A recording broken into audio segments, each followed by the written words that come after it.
This is the Valley of Tears by MMP Games. It's the latest game in the Battalion Combat series. It's the only one to move beyond the World War II theatres, and it's about the Yom Kippur War.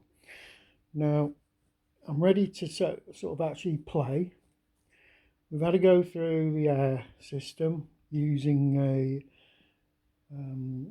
some sort of notes that a playtester has left on Board Game Geek, which explains these the entire air segment and how it actually works.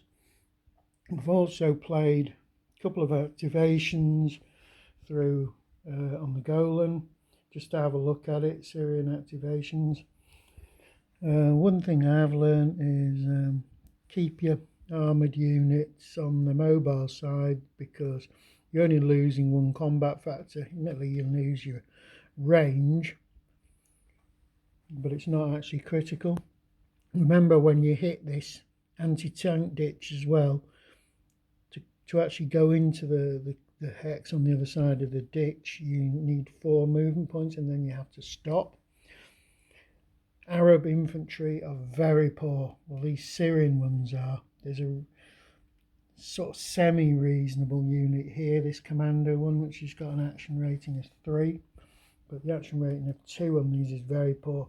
So trying to shift these Israeli static positions with their action rating of 5 is a bit of a problem. To do that, you're going to need every positive you can possibly get. Use your artillery and suppression barrages to get your +2. Use assisted attacks. Use that commando when you can to do your main attack with someone else giving it an assist.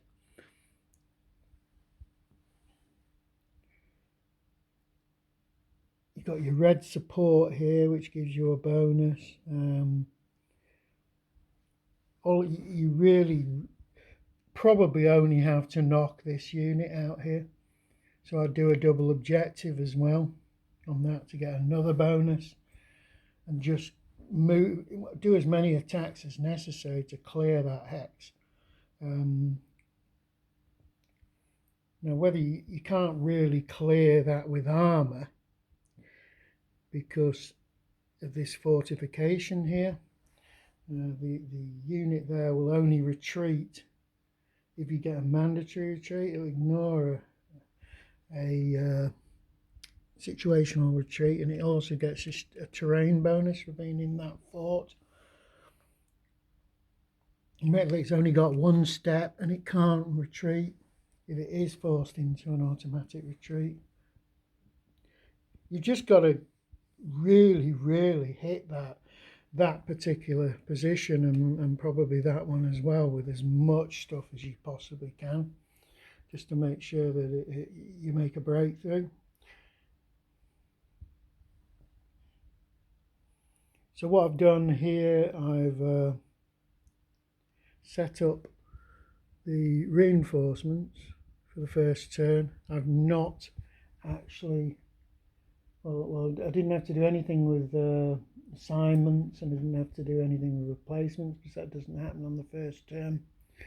We're going to start with the Golan Heights. You have to do all your activations from one front before you start on another, so we'll be starting with the Golan. And that's pretty much it for the moment.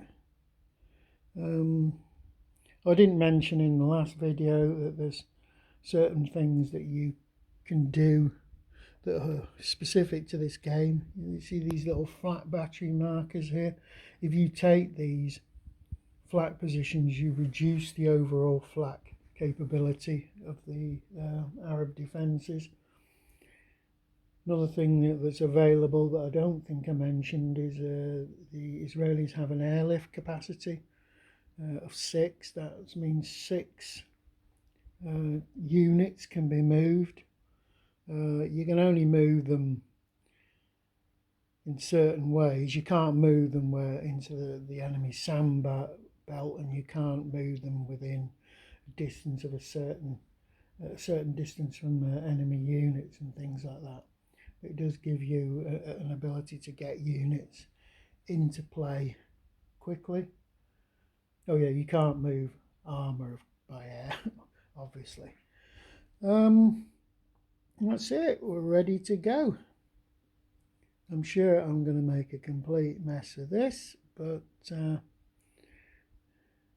think there's only one way forward with this now. Just if we're going to play this scenario, just go for it.